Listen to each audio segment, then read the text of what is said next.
Elvis was singing Can't Help Falling in Love when someone in the crowd shouted something that made him stop the entire show. What happened next brought 18,000 people to tears. It was 15th September 1975 at the Mid-South Coliseum in Memphis, Tennessee. Elvis Presley was performing his second show of the evening, and the atmosphere was electric. He had already thrilled the audience with classics like That's All Right, Hound Dog, and Burning Love. Now he was moving into the quieter, more emotional part of the concert. The arena was packed with 18,000 cheering fans.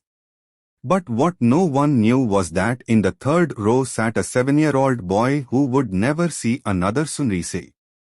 His name was Danny Sullivan. Danny was dying of leukemia. After fighting the disease for 2 years, his doctors had told his parents that he had less than 48 hours to live. His parents, Margaret and Tom Sullivan, made the heartbreaking decision to take him out of the hospital for one final wish. "Mom," Danny whispered that morning, his voice barely audible, "I want to see Elvis before I go to heaven. I just want to hear him sing." Margaret tried to explain that getting tickets to an Elvis concert on such short notice was impossible. But Tom, a hard-working mechanic who rarely asked anyone for favors, spent the entire day calling every contact he had.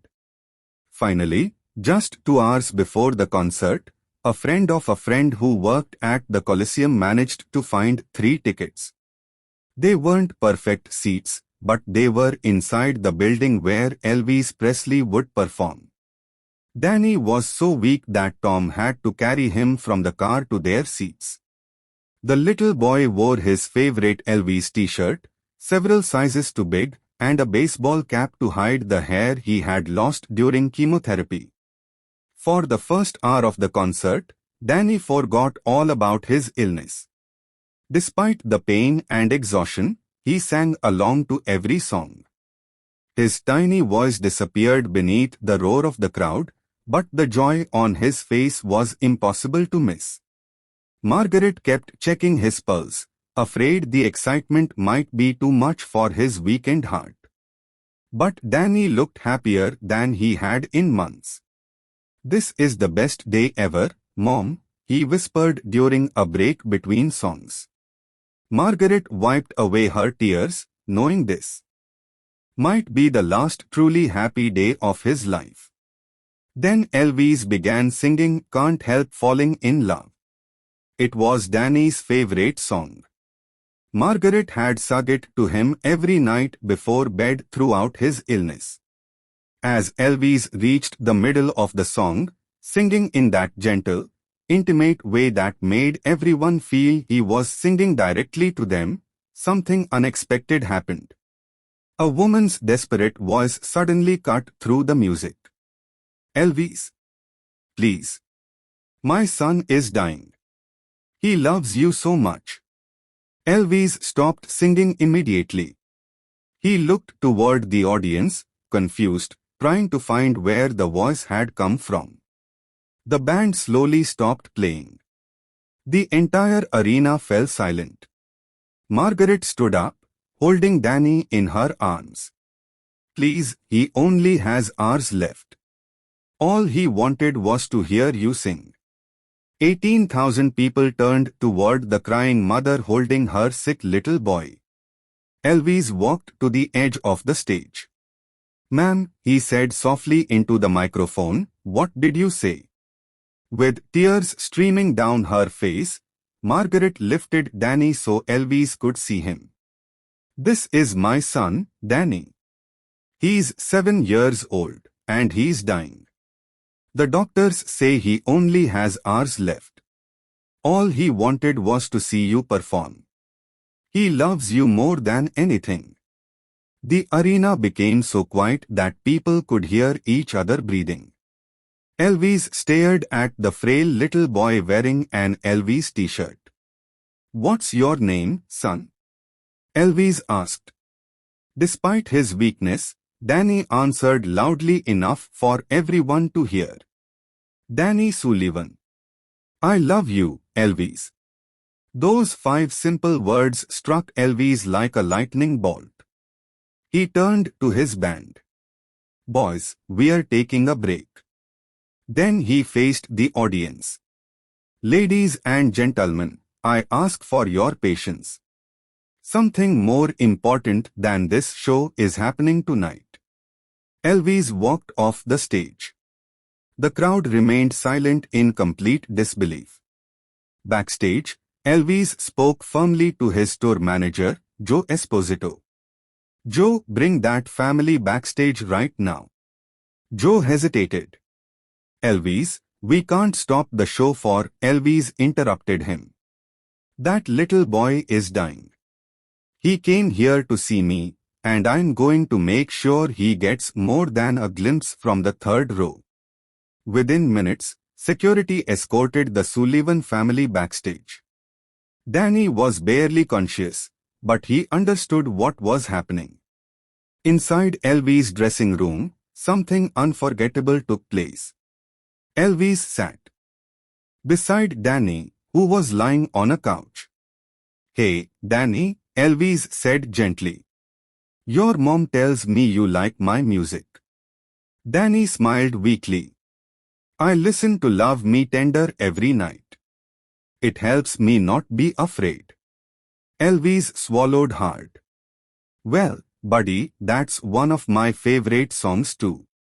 Would you like me to sing it just for you? Danny's eyes filled with joy. Without microphones. Without bright stage lights. Without thousands of fans. Elvis sat beside a dying little boy and softly sang Love Me Tender. Many people who witnessed that private moment later said it was the most beautiful performance Elvis ever gave. About 30 minutes later, Elvis returned to the stage. But he wasn't alone. He was carrying Danny in his arms. The sight left all 18,000 people speechless. Elvis stepped to the microphone. Ladies and gentlemen, I'd like you to meet my friend, Danny Sullivan. Danny is 7 years old. He's fighting a battle no child should ever have to fight. But let me tell you something. Danny is braver than any of us. Tonight, Danny is going to help me finish this show. The audience rose to their feet. Not with wild cheering, but with heartfelt applause. The kind of applause people give when they know they're witnessing something truly special. Elvis sat at the piano with Danny on his lap. Together, they began singing Love Me Tender. Then something magical happened. Despite his weakness, Danny started singing along. His tiny, fragile voice blended with Elvis' powerful voice. Soon, all 18,000 people quietly joined in. The entire arena became one giant lullaby for a little boy who was running out of time. There wasn't a dry eye in the building. Tough men cried openly. Teenagers sobbed. Parents held their children a little tighter.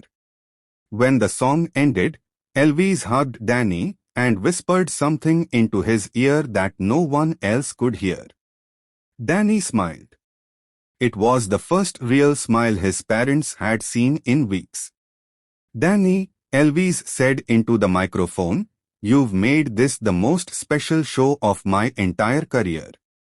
Thank you for being here tonight. Before returning Danny to his parents, the little boy removed the baseball cap that covered his bald head. He gently placed it on Elvis' head. For you, Danny whispered.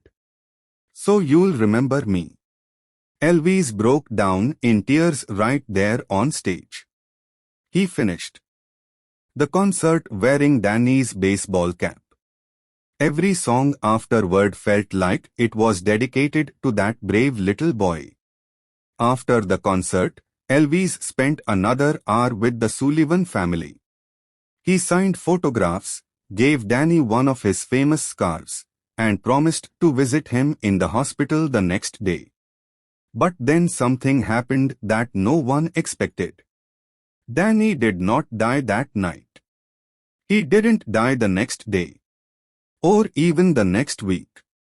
For reasons no doctor could explain, Danny lived another 6 months. 6 months that doctors had believed were impossible. 6 precious months spent with his family. 6 months filled with hope instead of fear. Years later, Margaret said, after that night, Danny was never afraid of dying again. He knew he was loved not only by us, but by Elvis and by 18,000 strangers who sang with him. That gave him peace. When Danny finally passed away in March 1977, he was wearing the Elvis scarf the king had given him that unforgettable night. The experience changed Elvis forever. From that day on, he made a point of paying special attention to sick children at his concerts. His longtime friend and guitarist Charlie Hodge later said, after meeting Danny, Elvis stopped seeing concerts as just entertainment. He saw them as opportunities to touch people's lives. Elvis kept Danny's baseball cap for the rest of his life. After Elvis died, it was reportedly found in his bedroom at Graceland, along with letters from Danny's family and photographs from that unforgettable night. Years later, Danny's parents established the Danny Sullivan Foundation, helping terminally ill children experience their final wishes. Its motto came from Elvis' own words that night, "Some things are more important than the show." The story of Elvis and Danny reminds us that the greatest moments in life often happen when we stop thinking about ourselves and choose compassion instead. Elvis could have ignored Margaret's desperate cry. He could have finished his song, completed the concert, and gone home. Instead, he chose kindness over convention. He chose humanity over performance. He chose to be Elvis the man, not just Elvis the superstar. And by doing so, he gave a dying little boy hope, created a memory that 18,000 people would never forget, and reminded the world that true greatness isn't measured by fame but by the lives we touch. If this incredible story of compassion and humanity moved you, don't forget to like, subscribe, and share this video with someone who needs a reminder that kindness still exists in the world.